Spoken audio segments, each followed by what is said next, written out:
Thank you very much. All right. Moving on to agenda item 12.0, which is new business. And we have first reading of policy IKADD, IKADD-R, and IKADD-E, content and credit recovery. And I'm going to turn it over to Ms. Gaskins to explain that to us. Thank you. So this is the policy revision that we introduced at the last meeting, and the uniform grading policy is adopted by the State Board of Education. And based on the most recent revisions to that policy, we need to update the policy administrative rule and student application to be aligned with the uniform grading policy. And so I'd like to just highlight two of the main changes that need to be made to our policy. One is the addition of content recovery. So before, this was a credit recovery policy mainly, but according to the uniform grading policy, if a district uses content recovery, it should establish board policies and processes aligned to it. And so our grading practices, and Ms. Henson mentioned this at the last meeting, our grading practices do allow for students to recover a subset of a course if needed, and so that is aligned with how the state defines content recovery, and so we would need to add that to board policy. Related to credit recovery, the change is now that the grade, if a student needs to recover an entire course, the original grade stands and counts towards the GPA. The student, once they recover the course, they get the credit, but it doesn't impact their GPA. So that's the biggest change with the credit recovery aspect. And I may be remembering this wrong, but for students that take credit-bearing classes in 8th grade, like an English 1 and an Algebra 1, if they don't have a certain grade, they can elect to take it again. In that case, the 8th grade score doesn't count, right? So that's different than this? Yes. So this is just for credit recovery. Okay. A student would have to retake the course at the same level to replace the grade. Okay. So they would take the complete course over again instead of just the credit recovery version. Thank you. Mm-hmm. Absolutely.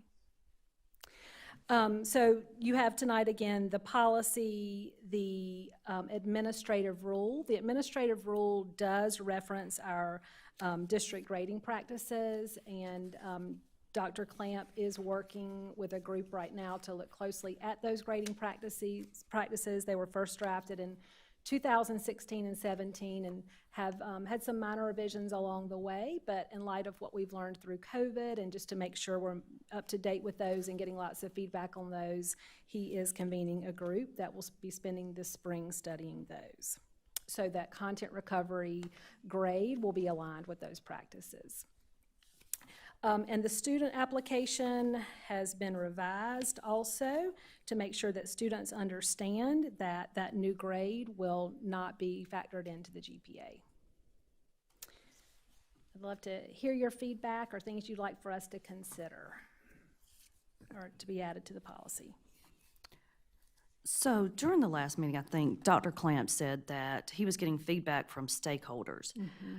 What kind of groups is he speaking with? Do you know? So related to the policy and the verbiage used here, he used the model policy, and in the model there are a few choice points for districts within what's allowable with the uniform grading policy. He talked to both principals and APs about those choice points, but he has convened in the grading practices group. Teachers and administrators are involved in that group, and their recommendations will go to both our parent and student advisory councils for additional feedback. So does he have any type of group like the grading practices group to look at this specific policy? So this specific policy, he did have both principals and APs look at it, but what's here is mainly what we have to have here aligned to the uniform grading policy. There aren't a lot of choice points here in the policy. Those choice points are more in our grading practices.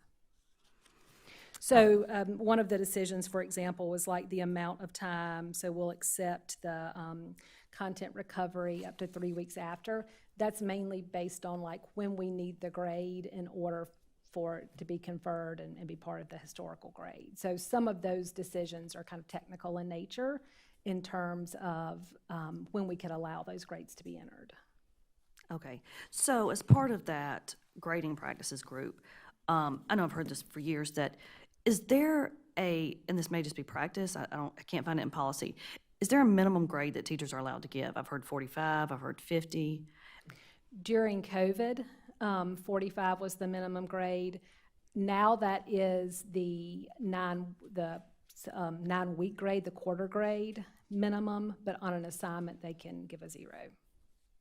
Okay, but even if they had 6 zeros, when it came time at the end, they would still have to give a 45 as a minimum, if they had 6 zeros out of 7. Yeah. All of our school administrators established that expectation because it would be impossible for a student to recover the following quarter if they had a 0 for that quarter. So it's giving us, really, a student an opportunity to learn and to recover. Okay. And to be successful in the course. And that will be addressed in this grading practices group. So if a teacher wants to be a part of that, how were those teachers chosen? They could absolutely reach out to Dr. Clamp. Okay. He's met with several teacher groups already who have reached out to him. Also, the teachers and administrators who are part of the group are, after each meeting, going back to their schools and getting additional feedback based on the discussion. Okay, that's great. Thank you so much. Any more questions for Ms. Gaskin? All right, thank you very much.